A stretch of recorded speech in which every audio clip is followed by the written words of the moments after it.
So welcome to Make Your Posters Pop. And for the most part, we are talking about scientific posters like conference presentations, those kinds of things. But you could apply this to the science fair, to a flyer you make.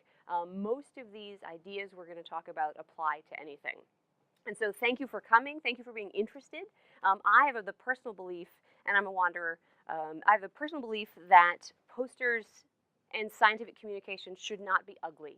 We look around and see so many ugly things that they're hard to read, they're hard to see. There's 10,000 words on a 5-foot poster, and it just makes you want to cry a little inside. So I'm here. You're going to join this new, very positive, cult, little c, of people who want their science to be pretty. So whatever your area is, please think about it and enjoy. I've hung up here in the room some of our librarian posters that we've presented at conferences, and we, as a group, try to embody what we're telling you to do. And so that's why I'm actually showing you some of ours physically, because it's hard to say, do all this, but then not show you a real example of that. All right, so let's get started. Posters. You've got to get ready. And if you come to any class that I teach, I always tell you, what do you want to know? All right, for a poster, what do you want to get across? What's the point? There's often a double-edged sword there, what are you trying to do? There's a goal, present a poster, get the money, meet the people, but then what else are you trying to do? Are you trying to find other collaborators? Are you trying to meet additional people? You have to know this, and then as you sit down to make a poster, you need a clear purpose for yourself. And sometimes it takes several drafts to get this clarity ready. And that's okay, and I'm encouraging you to make more than one draft and not start at a computer, which is the hardest part. Most of us want to sit down, open up PowerPoint, or if you're really excited, Illustrator or Photoshop, and make it. Just say no to starting at the computer. All right, so when you start planning your poster, one of the first things you want to do is look at other posters. Sometimes this is other posters for your target audience. Maybe it's other posters at this particular conference. What do posters at this so-and-so famous conference look like? Anybody in the room thinking about research forum? Yes, you can find some photographs online of research forum. Those are pretty, especially right now on the research page, you can find some. What do your field's posters look like? Because there are variations, which kind of make those of us who look at a lot of posters giggle. For example, our friends in pharmacy, who are probably nobody in the room, they love all caps poster titles. I hate them a little for that, but that's a thing that's very common in their field, even though I would like to shake them all a little in a gentle, friendly, loving way to make them stop. Also, is there somebody you admire who's a researcher or presenter? Go look online, and it's possible if they have an online CV, they've linked to their posters. Maybe it's an itty-bitty PDF, but you can get some idea of what they're doing. So that's for the recording purposes, that was a poster falling off the wall. So lesson number 1, a poster is not a paper. And this is hard because you've written a structured abstract, you've done work, maybe you're going to try to write a paper later, but a poster is not a paper. It's a visual communication of your work. So the hardest part about that is to resist using all the words, because a poster is not a paper. It's a visual representation of your work. So I call this, if I was going to call it a diagnosis, it's full textitis. Don't get it.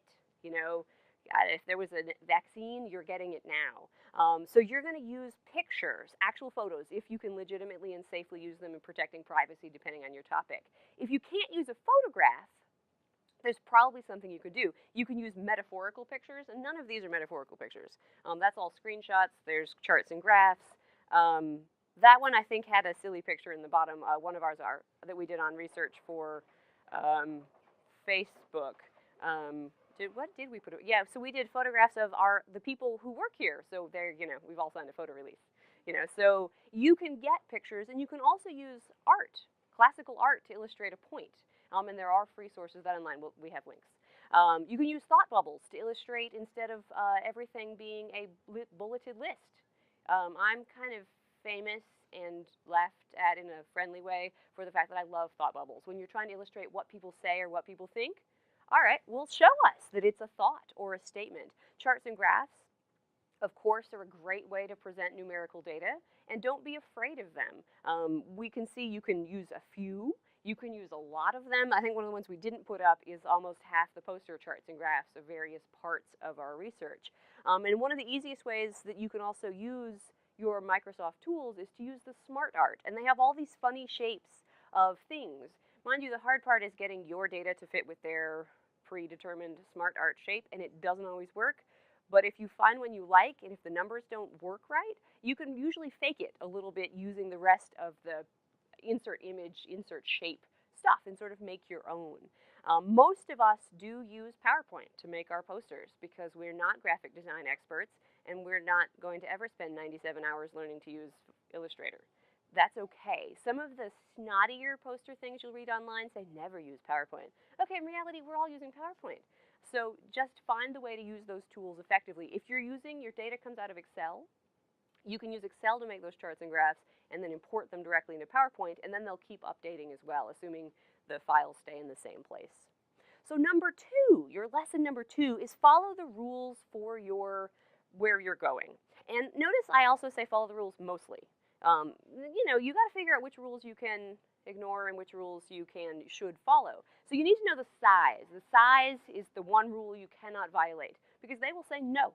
You may not hang up your poster. So you want it to be the correct size. Even if they say you get an 8-foot poster space, you don't have to make an 8-foot poster. That just means you get that much space. So if you have 8 feet, go for 6, and then you have room to stand next to it in your designated space. Like at Research Forum and Clinical Vignettes, you get 4 feet within an 8-foot scheme, and you're in the 4 feet of space.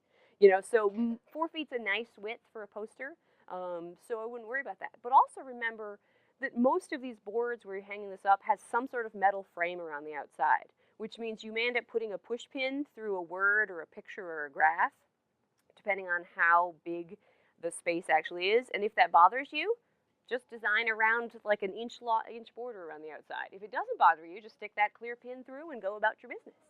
And this brings you to how will you hang it up. If you are sad about putting holes in your work, you know, maybe figure out if you can use a binder clip. This is very popular at some meetings, and you can go over the top of one of those posters. But push pins work. You know, sometimes you'll see demands for Velcro, and then you're like, well, which side of the Velcro do I need? Do I need the soft side or the little hooky side? And you're like, So you can bring both. But then as you prepare for this, know your deadline. There's first a show up here at this time, work backwards. Then there's a where am I printing it deadline. You know, if you're using it in the library, for those 2 upcoming events, we have our own printing deadline to make sure we can accommodate everyone. But for other things, if you needed to print with the library and it's not for one of these 2 things, you'd visit Vicki, who's right here in the library. She prints our library posters, and you just make an appointment with her. You can call or email in advance, and you set up a time to print your poster, and boom, you've got a poster. But you should always plan ahead. I mean, occasionally we can get the, please print my poster now. It might work, but then Vicki might also be running out the door on, you know, an important event in her life, upon which Tony, who's sitting next to her, might print it for you. But Vicki's much better at it. Yes. You know, so always see, one of the important things about following the directions is that in your what to put on the poster, there are 1 or 2 conferences that require you to place your abstract on the poster. This is a couple of fields do this. There's very few conferences that are now requiring it. But if it is not required, do not put it on. Because every conference in the world, if they're actually paying attention, has a little book or an online website or an app with those abstracts. And if you put it on your poster and everyone could see it online or in an app, you're wasting your precious space with 250, 300 words that you could be using for something else more important. You know, but that being said, if they tell you you have to, you have to. So good luck. And if you're on a committee that's telling people to do that, perhaps suggest that that's a terrible waste of space. And we should do an online website with those abstracts.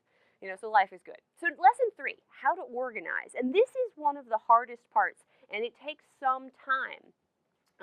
This research on how humans read and absorb information is shifting a little bit over time because the old, we all read the newspaper from the top to the bottom in a linear fashion is shifting. Eye tracking studies or mouse studies on websites shows sort of now a top and then swiggle and then walk away. Like, that's what people are kind of doing now when they walk up to any visual information. Okay, do I see a name I know? Oh, right, it's about a thing. Oh, look, pictures. Look, it's Oklahoma, That's what you get. And then they say, tell me about your research, because they've stopped reading, because they're humans. So remember that about them. So figure out what you have to say. Is it a formal research project where you have things like methods and conclusions, next steps for research? Was it a grant-funded project where you have to put that grant number on everything you will ever do for the rest of your life about that grant? That needs to be planned for a space on your poster. Is it something about something you've done? Like in library meetings, we call these program descriptions. Is it just an about? We did a thing. It was awesome. Which is most of this one is we did a thing. It's about an oral history project, and so it focuses on a timeline. So what is the main point, and how can you show that in a way that's not all words, which is the hard part, of course. So you get to decide the shape of your poster. Is it 4 columns? Is it 3 columns? Is it 2 skinny columns and a wide column? Is it, that one was like 2-ish columns? Maybe you've got 1 column and it's a wide-ranging design. You figure out what fits your information best. Don't make your stuff fit in the poster. Make the poster fit your stuff. And this is sometimes very hard when your department hands you a template and it has 4 columns and you're like, I don't want to use 4 columns. So don't. So I'm encouraging you to think about what you want. And I start this part on a piece of paper. I pull out whatever scratch paper I have sitting around on my desk. Maybe it's as small as a Post-it note. Maybe it's an actual full-size paper. But I draw this out. I figure I know I'm going to have a title, logo part. And I'm like, okay, I know I've got 47 charts. I'll probably put those on the right. I'll probably put a little blurb. I know I have to thank the people who helped me. Okay, and I kind of just draw that out in pencil and figure out what that looks like. You can also come to the library, use a whiteboard, get a computer maybe, and, find a room with a projector and look at it big. Do something that helps you think about your information effectively. All right, so we're getting into 3 now, and we're thinking about design. And most of us were not born graphic designers. So you want to think about these principles: alignment. Things in a line the human eye can follow if things are linear and aligned. Because I look at a lot of these, I can see when one section isn't aligned with the next one, and then I spend the next 5 minutes thinking about how distracting that is, rather than reading about the poster. Not everybody's that obsessive, and I will admit that, but think about how you can connect your items. So repetition, and we use color or design, maybe a line or a box to do that. Contrast, lights and darks. And contrast is often hard to plan for because of there's a lot, what you see on the screen may not be what comes out of the printer. And we encourage you to work with our team, if you print with us, and ask for a proof. And we'll print out an itty-bitty version of this. And sometimes the colors still don't match from the proof to a full size. So try to choose colors that work well. Gradients, which all the Microsoft and Apple products allow you to put in, usually print badly on regular inkjet printers. They're really bad in lasers, and so know that a shadow or a gradient is probably one of the hardest things to print.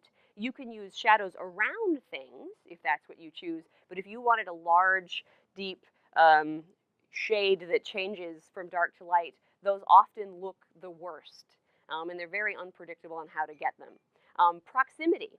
And this proximity, balance, and space really relate, because how close are they together? Does it look like a group? Did you make a circle or a square around it to show they belong? But then you have to look at balance and space. Are they all crammed in?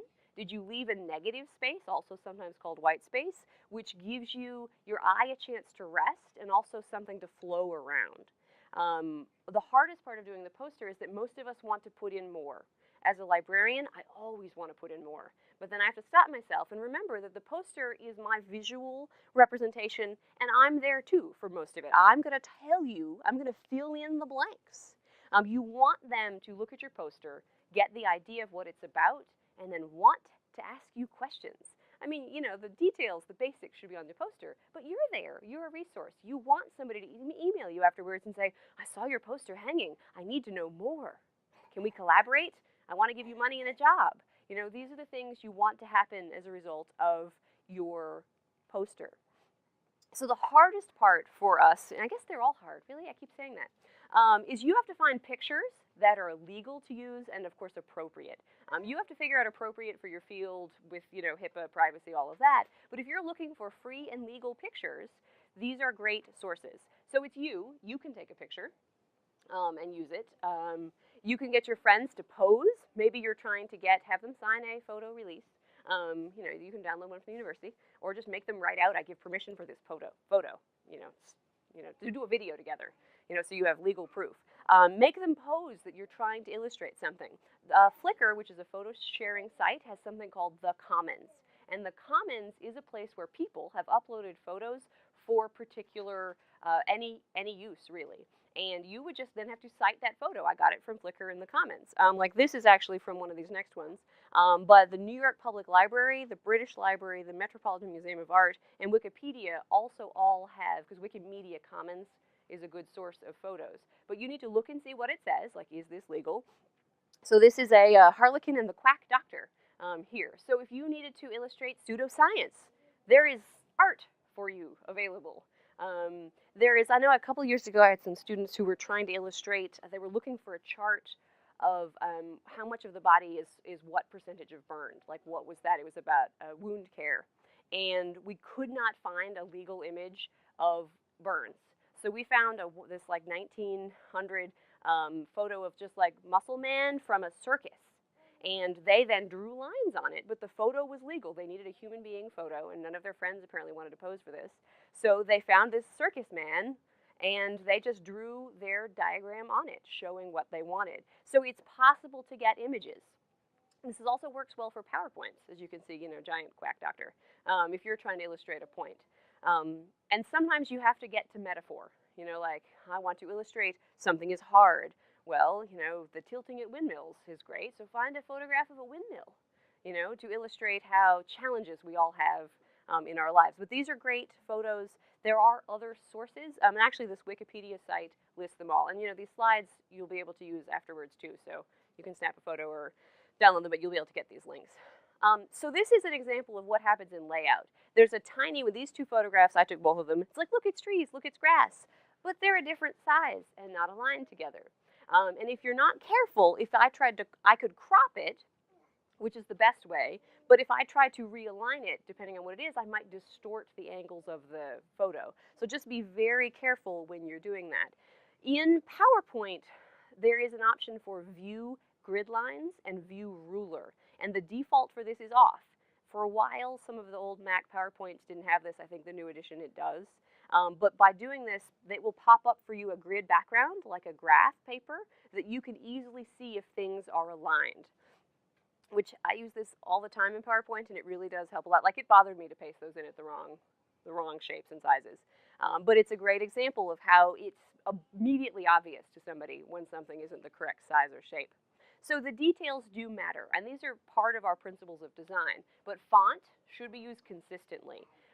Research has shown that in a paper format, the fonts with serifs are easier to read in body. So those are the ones like Times New Roman with the little flags on the end.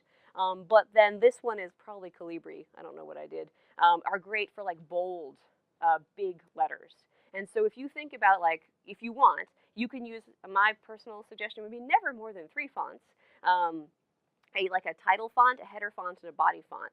And as the smaller it gets, it probably should have one of the serifed fonts with the little tails and wings on them. It just makes it slightly easier for humans to read. Size does matter, especially for font, but pictures. Most of us know that we want to probably, like, your references at the bottom, those can be itty bitty, because most likely nobody is going to look at them unless they're really curious. So if you need references, and we'll talk more about that in a minute, those can probably be the smallest thing on your poster. But everything else should probably be 14, 18, 22, 24. Never smaller than that. Because you do not need someone's coming up to your poster and squinting. Like, my guess is this is like 18 on this one. And that's something that somebody can read from 4 feet away. Because you don't want to give anybody neck pain by having to bifocal or squint at something. And all of a sudden, if they're right here to read it, if they're a foot away from your poster, they're blocking the view from everyone else. So your goal is to let someone read it from 4 to 6 feet away. because also people are using the 4 to 6 feet away in a poster session to try to decide if they're going to talk to you. So you want them to see something compelling that they can read. And then colors, stick to a theme. The challenge of the University of Oklahoma is that crimson is a bear to coordinate things in colors with. And I'm not just saying that because, I love OU, of course. But it really doesn't coordinate. If you're required to use a crimson template, go for it, embrace it. Just know that you'd need to use blues and greens, things that would pop with crimson. There are a couple of departments in medicine, we're looking at you, that use a very crimson dark background. That's hard to read, actually. They're uncomfortable and they're not very attractive. Working on some advocacy there. But if you don't have to use it, like the one over there, which is about measuring library tutorials, uses a nice crimson header. It's like, boom, we're the header. And then we're not using any more crimson there, except for her colors of her sections that April numbered. You can see that that's where she used red. And then the challenge with crimson, and this relates to how much of it you should use, is that you should beware of red, green, and yellow text. Red and green you'll lose quite a few people, humans, who are reading this, because of different kinds of color blindness. Yellow is just awful for humans. All of us, rods and cones, you put yellow on a busy light background, no one can see it. Yellow on a dark background is actually amazing. Yellow on navy blue pops. And so if you put yellow, it has to be contrast because of how we see physically. Yay, eyes. So all of it, and you notice here, this is a great example of, I've used images on this, and they're all from someplace like the Internet Archive book image, and I've given a link back to it. That is my citation and my credit to those photos in probably the tiniest font you use. And I would do the same thing on a poster. If I've used an image from someplace else, just tiny little note under or near it. And as you work on your poster, one of the things you have to do is proof. All of us lose the ability to see the typo after about 5 minutes. And maybe you get 10. I get about 5, and then all of a sudden I can't even spell my own name.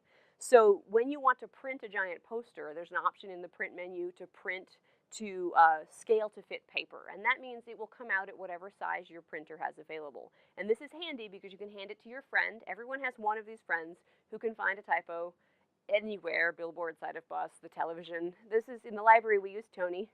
Tony will find the typo for you. And maybe if you ask her nicely, she might find it for you too. But ask someone you trust to look at it. Hand them a pen, like in a bright color. Red is kind of mean, but maybe green or blue. And say, please find my typos. Hand the paper to print out another one to the other friend who's really good at layout and say, does this look crooked? And hand it to them with a ruler. Find a friend, phone a friend, ask for help, and just proofread carefully. Because of course, if you print here and once it's out and look, there's a giant typo, we'll charge you again to print it a second time. So save some money and some time, and check those proofs carefully while you're working. So references is something like, as a librarian, I'm like, always reference, you should always reference. Obviously there are things, according to all of the style rules, we all know that there's gravity and, we breathe oxygen, so those don't need a citation because it's common knowledge. But if you've quoted somebody, used a conclusion from somewhere, you need to give that attribution. Most research projects, if you think about what goes into it, you may have consulted 400 references, but really, 40 are important.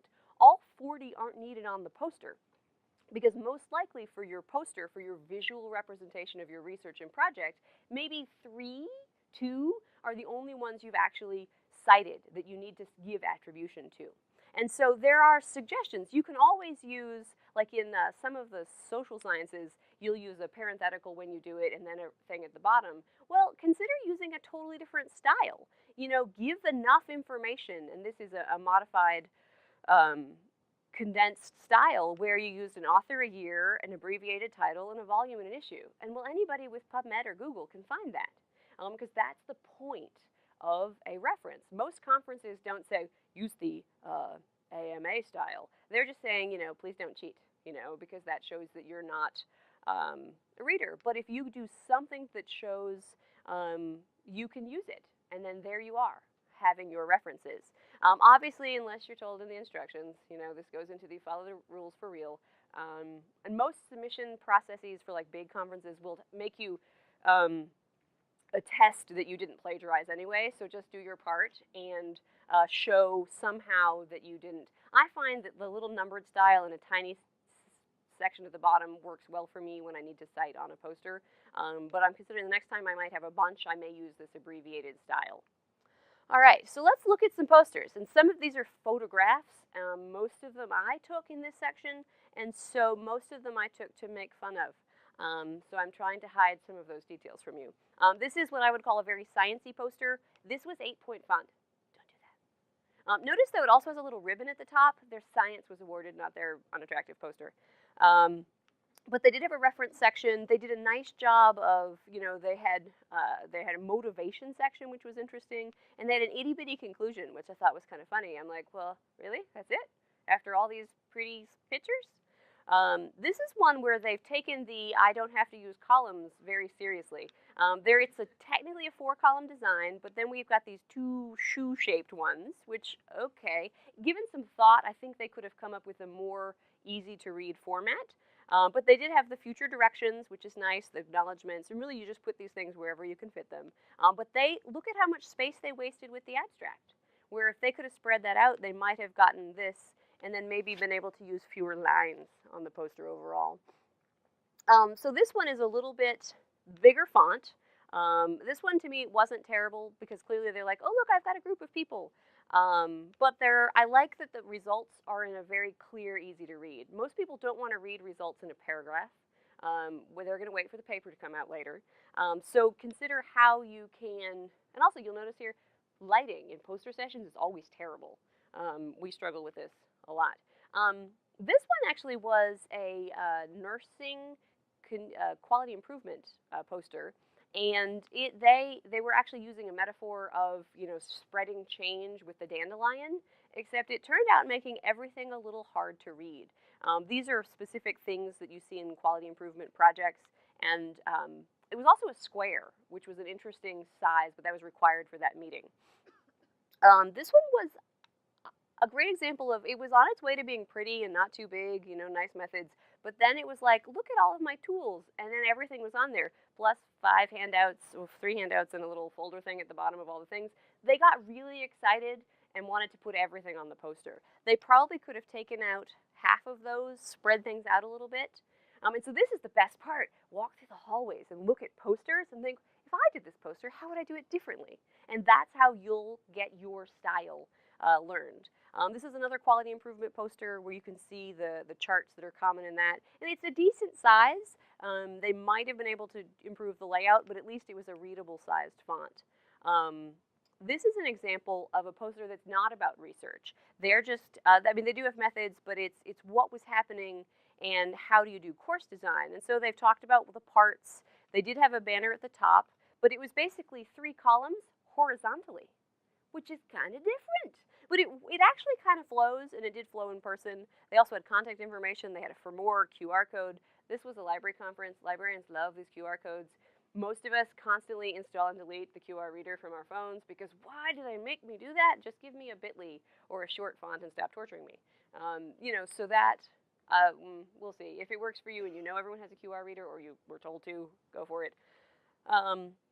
So these are actually posters from online. One of the sites, and I'll give you the full research, the full web address in a moment, but it's called Faculty of 1000. And this is an online repository of posters internationally in both medicine and the sciences and social sciences, where people upload posters. Sometimes it's a conference, sometimes it's individuals, just to share with the world. And these all have a Creative Commons license to be shown. And this is also case reports, which is something that's very hard.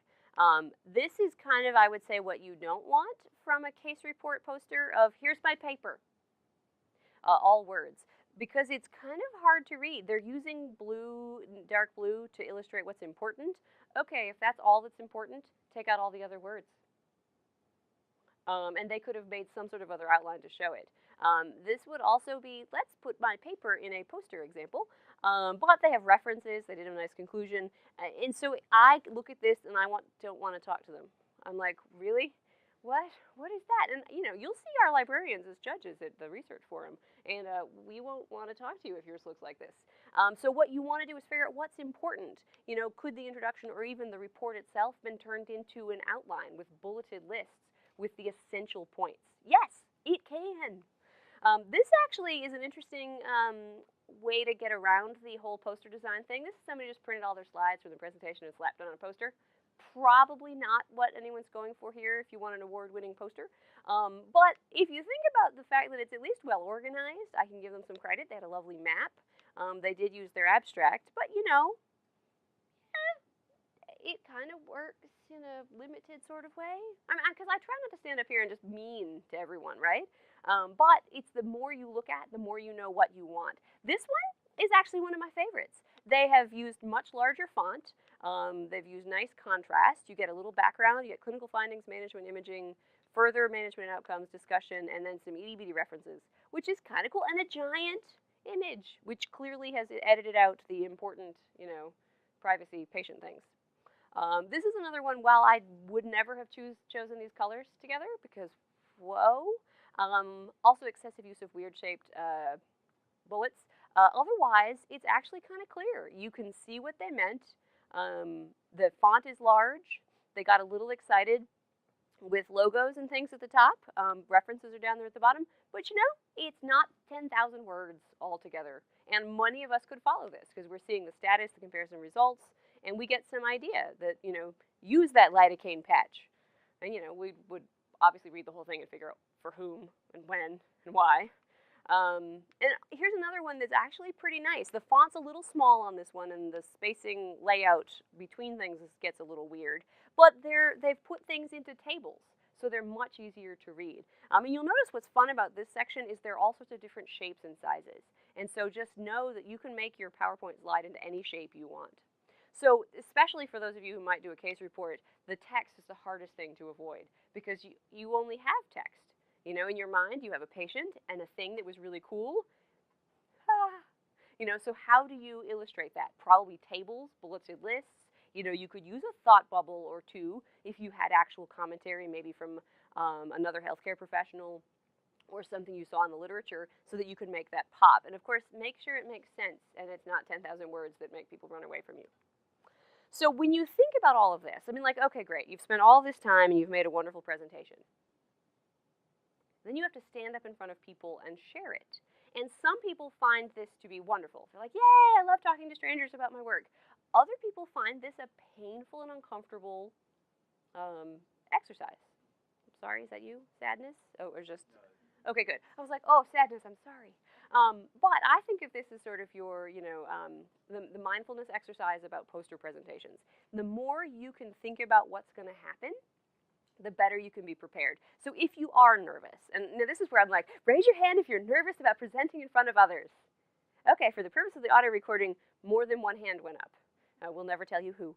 So it's hard to just one day say, okay, well, I'm an introvert, I'm kind of shy, this is excruciating. All right, so say that out loud, this is excruciating.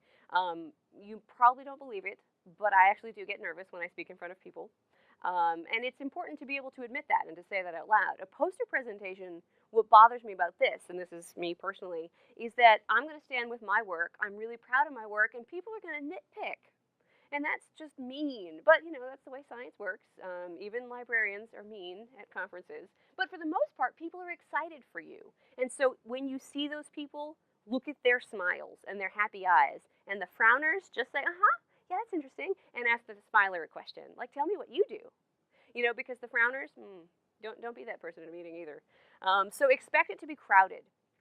Often, those of us who were raised in the United States expect people to stay outside of the space bubble. You have to know me very well to get into my circle. But in a poster session, everybody's real close to you because they're crammed in often. And so they're in your personal bubble. Breathe. You cannot just creep into the wall. You will not disappear into your poster. You might knock it over, depending on what it is. So hold your ground and just know that they're going to be in your bubble. Be on time. Make sure your poster's hung up at the correct time, and then that's 2 on times there. Get the poster on time and make sure you're on time. Make sure you're hydrated. You've been to the bathroom and you've spit out your gum. I know I have to say that out loud, but I do. Plan for the display. Did you get it hung up?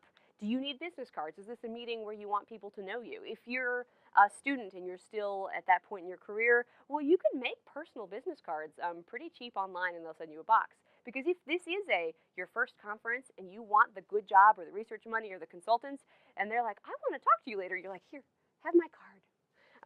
So you can have that. Obviously, if it's a work conference, your work should be giving you these things, but you can also make your own. And then know what you're going to say. Part of that beginning slide where I said you need to know what you want people to know, you need to know how you're going to say that out loud in a concise and clear way. My problem when I get excited is that I don't finish any thought. I'll start 3 or 4 thoughts and not complete any of them. My colleagues know that I do this when I get excited, and they just remind me to breathe and calm down, and we can get there. So you should rehearse like an elevator pitch, a 30-second version of, my research is about measuring library tutorials. My research is about measuring the impact of social media on students. My research lately has been on assessing the use of library space. Is every chair used in the library? And the answer is no. Then you could get a longer version of that where you give them a fact or something you've learned. And then if they ask you more questions, you just answer those. Because once you've said, when they say, tell me what your poster's about, you should be aiming for the 30 to 60 second version. Then they'll ask you follow-up questions. And then it's more like a conversation than a talk. And if you're ready for that, they just get bigger.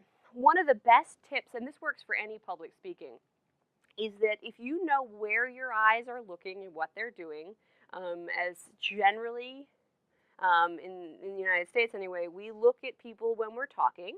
Some people are very nervous about that, and they don't want to look at people because people might look back at them. I'm like, well, we're all doing it. You can look above them, and they really can't tell, or to the side, and they don't know, or you just look from face to face to face to face, and people feel like they've been looked at and acknowledged. Your hands. I'm a wanderer, and I'm flailing my arms around for the purposes of the audio recording. This is me. That's how I function in society. I also talk with my hands all the time. But in a poster session, I just need to be aware of how close people are to me so I don't accidentally elbow or hit somebody. So at that point, I try to keep my hands reasonably close to my body, not probably in your pockets if you have them, but if you know where your hands are, just be aware and just be careful with them so you don't poke anybody, because that'd be bad to poke the person with the money or the judge. Your feet, and this is more of a presentation for, that actually I read about for TV people, like people who are news people, that if your feet are pointed at the camera or your audience, your body can't turn away. Because one of the important parts about poster presenting is that you don't want to spend the entire time looking at your poster. And if you're looking at your poster, you're not looking and engaging with your audience. So make sure your feet are in the range of your audience in sort of that maybe 180 degrees. Because if your feet start to turn away from your audience, your body is turning away from the audience, and then all of a sudden you're not engaging with the people who were there. That doesn't mean you're not going to look over your shoulder and point at something, because of course most of us are not green screen trained to know that that is Tulsa, and really they're pointing at, I don't know, Dallas. So you can obviously use your poster as a visual aid, but remember that if you keep your feet at your audience, in a nice little circular, nice little pie of range, you'll be with your audience and engaging. Part of this, though, is that the people at the 6 foot distance from you may or may not want to stop. It's not personal. They've got places to be, friends to visit, photos to take. Just smile and nod, hi, hi, hi.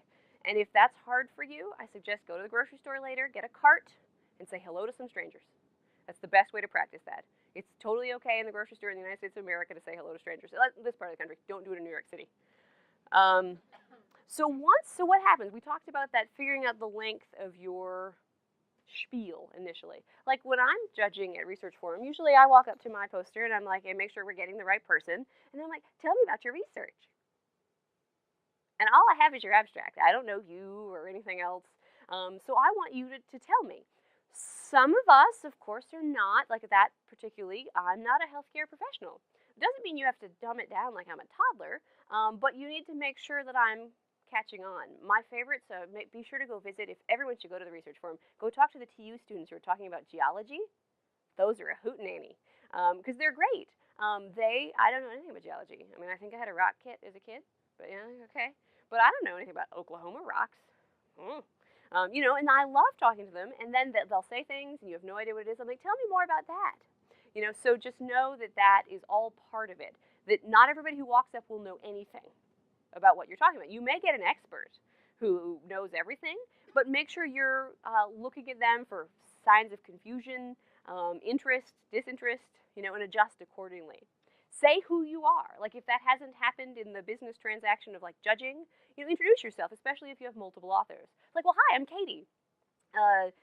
Tony and Alyssa have just stepped away to get a snack because there's always snacks during posters, and it's mean that the presenter doesn't get them. So take turns with your friends.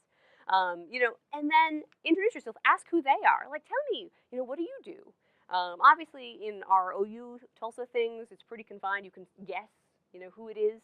But if it's real strangers, this is a great way to, feel comfortable with people. Just ask them about themselves. And then think about an audio tour. I did my research here. This is what it was about. I was able to include this many people. Generally, my results indicate, and I'm looking forward to the next project. Would you like to know more? What can I tell you? Then by doing that, you can point it to parts of your poster. Use it as a prop, because the poster is there for you to help communicate. And let those visitors ask questions. That's a great opportunity for you to take a deep breath, take a drink of your water, especially if you have a popular poster and it feels like you've been talking nonstop. Take a deep breath, sip of your water, and put it back down. And then go from there. And try to have some fun. Like, I'm excited for you when I come see your posters. And most of our faculty and staff will be doing the same thing. They're thrilled to see the work on our campus. We are always excited to see what people are doing. And I use this, like when I go to a conference, I know that I look through the abstracts, I want things I want to know. Like, oh, they're doing a thing I want to do. I need to know more about that. Or, oh, that's awesome. I need to know more. We'll probably never do it. Please tell me. Or there's like, I need to do a group project. I was like, I need to collaborate with you. So I have goals like at a conference, and other people will be doing similar things. Some people like to just walk through the posters and socialize. Hi, how are you? How's the weather? Are you enjoying the conference? That's good too. Probably those aren't the judges. They have real questions. But if you can have a little bit of good time and a little bit of fun and enjoy yourself, because hopefully the project you're presenting wherever and at whatever point in your life is something you're proud of and you enjoyed, or you enjoyed it not at all and you want everyone to know they should never do this thing, definitely tell them that too. Like, whoa, this project was a disaster. Yeah, it's okay to share our failures, because there are people who want to learn from that. And that's the joy of any of the sciences, is that we want to learn from that.